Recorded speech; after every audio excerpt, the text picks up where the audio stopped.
એક સમય હતો કે જ્યારે અમેરિકાએ દુનિયાભરથી ટેલેન્ટને ખુલ્લા મને બોલાવ્યું હતું.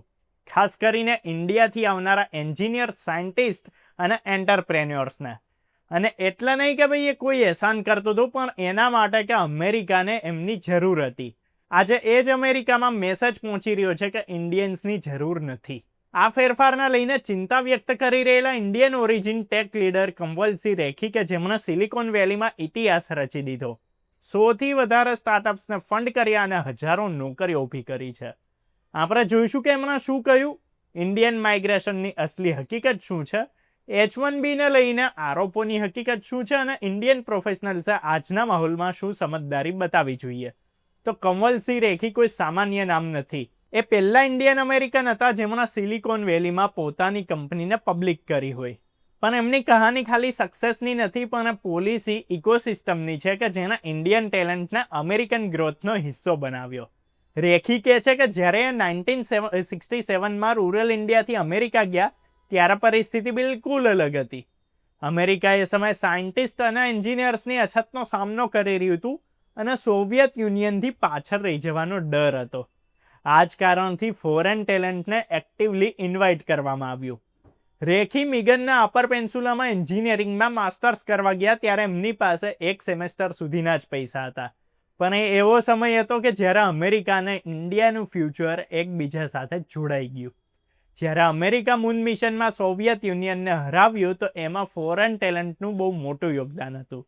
આ જેનરસિટી નહોતી, સ્ટ્રેટેજિક નેસેસિટી હતી. એન્જિનિયરિંગ પછી રેખીએ ડિફેન્સ ઇન્ડસ્ટ્રીમાં કામ કર્યું અને પછી 1980માં એક્સેલોન નામની કંપની બનાવી. એ સ્ટાર્ટઅપ એથરનેટ બોર્ડ્સ બનાવતી હતી, જે અર્લી ઇન્ટરનેટનું ફાઉન્ડેશન બન્યું. આ કંપનીએ પોતાની પીક પર લગભગ 1000 લોકોને એમ્પ્લોયમેન્ટ આપ્યું અને પછી એક્વિઝિશન થ્રુ હજારો પરિવારોની જિંદગી બદલી.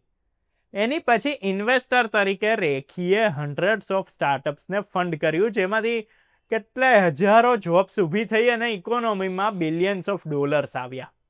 રેખી એક મહત્વનો પોઈન્ટ ઉઠાવે છે કે ઇમિગ્રન્ટ્સ વધારે રિસ્ક લે છે કેમ કે એમની પાસે સેફટી નેટ નથી હોતી.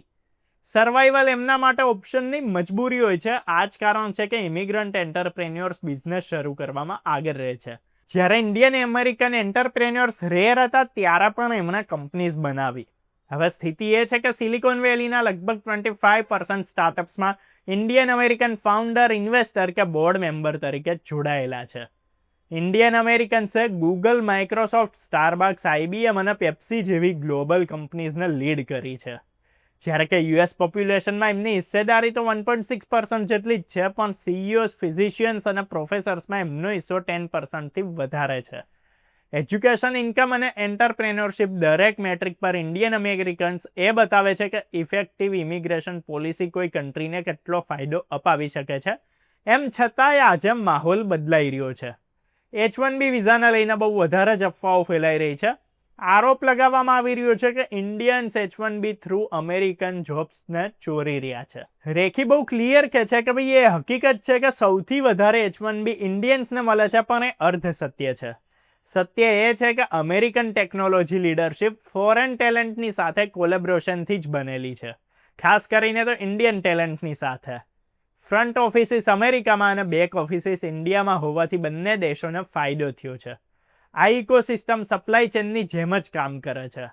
જો હવે આ મોડલને તોડવામાં આવ્યું તો નુકસાન ખાલી ઇન્ડિયન્સને જ નહીં, પણ અમેરિકન્સને પણ છે. ત્યારે R&D, ઇનોવેશન અને ગ્લોબલ કમ્પિટિટિવનેસ ત્રણેય પર એની બહુ મોટી અસર પડશે. રેખી બ્રોડર જીઓપોલિટિકલ કન્ટેક્સ્ટ પણ કહે છે કે ભાઈ ઇન્ડિયા દુનિયાની ચોથી સૌથી મોટી ઇકોનોમી છે અને 2030 સુધી ત્રીજી બનવાની શક્યતાઓ છે. એવામાં દુનિયાની ઓલ્ડેસ્ટ ડેમોક્રેસી અમેરિકા અને લાર્જેસ્ટ ડેમોક્રેસી ઇન્ડિયાનું સાથે કામ કરવું બહુ જ જરૂરી છે. ખાલી ચાઇનાથી ટેક રેસમાં આગળ રહેવા માટે જ નહીં, પણ ગ્લોબલ લેવલ પર ઓથોરિટેરિયનિઝમને રોકવા માટે પણ. ત્યારે હવે આ મુદ્દે તમારો શું ઓપિનિયન છે કમેન્ટ કરીને જણાવો. જો વિડીયો પસંદ આવ્યો તો લાઇક કરો, શેર કરો. આવા જ વિડીયોઝ, ઇન્ફોર્મેશન, અપડેટ્સ માટે ફોલો કરો, સબસ્ક્રાઇબ કરો અર્બન ગુજરાતી.